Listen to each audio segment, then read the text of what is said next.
There are big games all across the Lone Star State in Week 11 of Texas high school football, including a big game down in the Rio Grande Valley. You could say that this is the biggest game in the Rio Grande Valley all year. It's one of the hottest rivalries in the state. It is the San Benito Greyhounds taking on the Harlingen Cardinals, and here to talk about that game and his team is the head coach of the 7-2 Harlingen Cardinals. It is Coach Manny Gomez. Coach, how are you? Doing great. How you guys doing this afternoon? Doing excellent. How are things in beautiful Harlingen, Texas? Actually, it's about 88, 89 degrees right now, and life is good, man. You know, we're alive, we're blessed, rocking and rolling. Absolutely, and you guys have been rocking and rolling ever since. I want to go back to maybe a more unfortunate time in the season. You guys start off. You guys start off the year 1-2, and you guys are walking off the field. You go play a good Laredo United South team and a good San Antonio Reagan team are your two losses, and that Reagan loss particularly was I think pretty ugly. You guys dropped to 1-2. Knowing full well you're going to get a week off and then dive right into what's going to be the heart of district play. What was your message to your kids after that loss to San Antonio Reagan? Well, first of all, you know, every time you start something, you vision an ending, and we break everything. At least at Harlingen, we break everything into 3 seasons. We have the non-district schedule, which we were 1-2. That prepares you for district. And then the great thing about it is, it was a tough loss. You know, we played for those guys for a half, and then they exploded on the second half. But you know, hey, the second season we started 0-0, so it's like a clean slate, a new opportunity. It's like a new day every morning. You wake up, you get an opportunity to come and get better, and that's basically kind of pointing it out. Hey, man, yesterday's yesterday. Today's a new day, so it's a new season. You know, hopefully we took some lumps and learned some lessons. That's the point that we learn from those lessons and start providing some of them lumps and moving forward. So that's kind of the way we painted the picture for these kids in their minds. They can fall down to the heart and eventually go out there and do their thing. But that's how we planned it out. And like I told you earlier, we start something, we want to finish it at a high level. So we know that the ending is Friday. We're blessed with the opportunity, and our goal is to go out there and play our best. And the biggest difference for me between that team that we saw maybe in Week 3 against Reagan and the team that's now rattled off 7 straight and is looking for a District 32 6A title would be your defense. It seems like the defense has really, really made strides. We knew that you guys were going to be pretty young on defense with just 4 starters returning. But overall, from your perspective, I imagine you're pretty pleased with the growth that you've seen from this Cardinals defense. No, without a doubt. You know, at any level, you know, you're going to start early on with some question marks. At any level, it can be a position, it can be offense, defense, special teams. So you know that throughout the time, it's a process, it's a grind. You know, what we consider the process that's going to take a lot of grit throughout the whole year because, you know, we know that at Harlingen we are expected to make the playoffs, but that's some of the expectations and goals that we bring upon ourselves, and we know that. Nothing gets done in one day. Nothing gets done in one game. So we understand that. I make the kids understand all of that, but they need to understand that there has to be improvement from one day to the next. We can't be regressing. You know, you might regress at times through injury, but, you know, that's part of football. You know, it's not an excuse, but it's part of football. But the main thing they need to understand that these kids is that, hey, there's got to be some form of change from Monday to a Tuesday, from Tuesday to a Wednesday, and fine-tune it Thursday and then play it on Friday. That's the same thing in a season, that from one game to the next, there's got to be improvement, and a lot of that has to do with game conditioning as the year goes on. You know, you have more game conditioning under your belt, and it makes you a better athlete, fine-tune team, fine-tune program. And usually if you keep calibrating and keep keeping tabs of what you're doing as a program, you know, you should be getting better. And that's the whole process of what we've been following here at Harlingen. And you know, our goal is to win one game a week and prepare Monday, Tuesday, Wednesday, fine-tune Thursday, and turn them loose on Friday. So that's the plan that we have in place, and it's been working for us for the last 8-9 years, and we're going to keep going, moving forward. I want to ask you about your outstanding, if undersized, running back Leo Tienda. I know that he's been banged up this year, and he's kind of been in and out. Can you give us a little bit of not asking to give away your game plan for San Benito, but can you give us a little bit of maybe a prognosis for your outstanding running back? Well, the whole thing about it, I think that, I believe everything happens for a reason. He got knocked out, I believe, first game, the second play of the first game, to the point where he was injured. And then what that does, it makes other kids step up and get better, and that's basically what happened throughout this ordeal. It provided younger kids to get battle tested, and it actually it gave us a lot more depth. So it was a good thing. It was a learning curve for us. I'm still, it's only my 10th year, my ninth or 10th year as head coach, and I'm still learning. And you just can't rely on one guy. Sure. It goes back to that. I told the coaches it was like when UT lost Coy Detmer. Mm-hmm. I mean, not Coy Detmer, Colt McCoy. Mm-hmm. Colt McCoy went down. I forgot who it was, a national championship, and everybody panicked. And that can't happen. You got to prepare more than one guy, more than one leader on the football team. And that's what actually happened for us. We found some kids at first, and they stepped in and grinded and gave us, like I said, more depth. But as far as Leo's going to get his touches. Don't be surprised at times if you see Leo on special teams or on defense. Who knows? But the main thing about that kid is he's a great competitor, and that's one thing that we emphasize. We don't worry about winning and losing. It's about competing. Can you compete at a high level from start to finish? And that's what makes us who we are. We're going to compete from start to finish, and whatever happens, happens.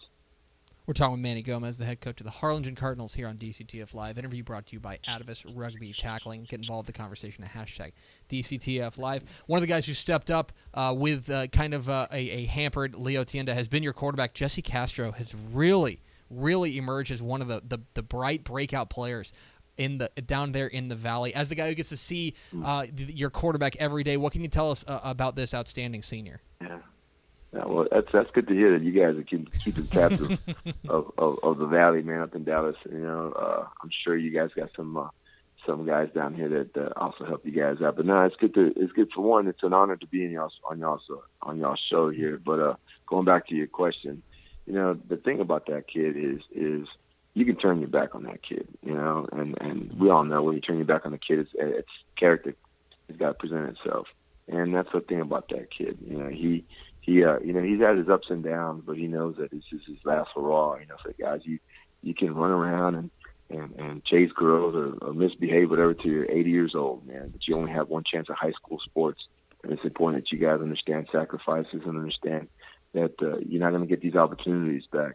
So it is what it is, guys. Because as coaches, sometimes the whole world expects for us to create young, positive men out of these young 16, 17-year-old kids, but if we had to do that completely, we don't have a time to be our own, take care of our own kids. But that's one thing I can say about Jesse Castro, is that he's got great character, he's got great support at home, he's got also some great grandparents at home that help with the discipline and help guide the young man. So, as far as the competitive edge, he's at the top of the list.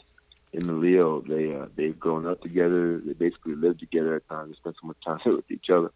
But it's a great combination because Leo leans on Jesse and Jesse leans on Leo, and the way that goes, you can't do anything by yourself but get your butt in trouble. So you got to lean on some people. So that's one thing about Jesse. He leans on his buddy Leo, and also leans on his buddy the offensive line, and it's just also with the defense. We get together on Tuesdays, do certain things against each other, and when it all comes down after that, they all come together and they high five each other, and they understand that nothing can be done by yourself. You got to lean on each other. So, and he's definitely a great leader when it comes to that. He doesn't say a whole bunch. You used to be interviewing him, he wouldn't be saying a whole bunch, but you see him on the field, he says so much. So that's what he's all about. And of course, Friday night, it's all going down in Harlingen, the Battle of the Arroyo, one of the great rivalry games in Texas. No love lost between these two teams. You've been involved this game for quite a while. For maybe folks who don't know about the Battle of the Arroyo between the Harlingen Cardinals and the San Benito Greyhounds, what can you tell us about what this game's going to be like on Friday night? Let me just tell you this. I just got an email a while ago from my principal saying that San Benito is also going to bring their police officers to their side of the field. So I guarantee you guys, you probably are like, man, I don't want to go watch that game. Yeah. But I'm telling you, that's the way it is. Don't get me wrong. People get this crazy perception of the Valley and stuff. But, you do got some crazy fans down here. Just like people are crazy about them Cubbies from Chicago, man. People are crazy, and congratulations to those guys. People are crazy down here when it comes to Valley football. You go to just about any game, there's people out there camping out and getting ready for that. But which is the fun part of it, man. But the bottom line between us and San Benito is the emphasis of the kids that are playing on the field, and that's, to me, it's all that matters. To me, it's irrelevant. And it's like I tell guys, I don't care if there's one person in the stands or 1 million. Okay, all that matters to me is what's in that square arena, man. And they understand all of that. Live up to the hype and embrace the moment. But when it comes down to it, it's going to deal with the blocking and the tackling. Who cares what happened when I played or 2 years ago or 3 years ago? Nowadays with social media, kids, they just worry about what's happening on Twitter and Facebook. But even at that, that's one thing I challenged the kids this week, to stay off of social media, because again, you got sometimes a lot of people on social media that never laced up some shoes or put on a jock, man, and they're over there talking smack, whatever, and they don't even understand what it takes to be a part of a program, of a team, stuff. So it is what it is. But to answer your question, it's going to be a fun evening, man. I'll tell you what. And the district title, the District 32-6A title, is on the line 7:30 p.m. Friday night against an unbeaten San Benito team. I'm not going to ask you to give away your game plan or anything like that, but for you guys, what needs to happen for you guys to come out with a win on Friday night? It's simple. We just got to take care. We just got to take care of our responsibilities. I know it sounds cliche-ish, but honestly, it's taking care of our responsibilities, doing your job. I'm a big Bill Belichick fan, and keeping things simple. I always tell the kids, guys, imagine if you do your job to the fullest, because what a champion, in our terms, I've embedded in their mind, is just an ordinary person doing extraordinary things, and that's the whole thing about it. And that's all. It's mental preparation. When you go home, what are you listening to? What are you drawing? My suggestion to you is draw some plays. That way you know exactly what you're doing right before you go to sleep. Before you say your prayer, think about some of these plays that you're doing. That's doing extraordinary things in order for a game like this, because if you want to be on point with whatever you do, whether it's on the field or in the classroom or in the workforce, you got to plan ahead, because that's the whole part of being successful, is preparation. And it's not just the physical aspect of it that we must do. We must also grind it out mentally and plan ahead for the what if scenarios, because again, that's all part of a Friday night football game or a Saturday after school college game, because it's like, it might work for one team, but it might not work for another team. Why? Because teams watch film on you. Teams watch filming, they know what you do, so sometimes you got to change things up. But when it comes down to it, in a big game like this, I think special teams is going to be pivotal, and at the same time, I think field possession is going to be pivotal. It's our game plan is to tilt the field and make them have to go a long way, and because they have a very explosive offense. So we know that we got to make them work, and maybe at times make a mistake here or there, and that's what it's going to take. But we embed in their heads and in their hearts, hey guys, we can't worry about none of the stuff that we can't control, man. So control our effort. We can have perfect effort. We can't be perfect people, but we can have perfect effort, man. So all of that's embedded in their minds and in their hearts. But the most important thing is just you just got to go out there and have fun in what you're doing, and you have fun what you're doing. Usually, the night turns out to be a great evening. So, bottom line, have fun in what you're doing, live up to the hype, and more importantly, embrace the moment.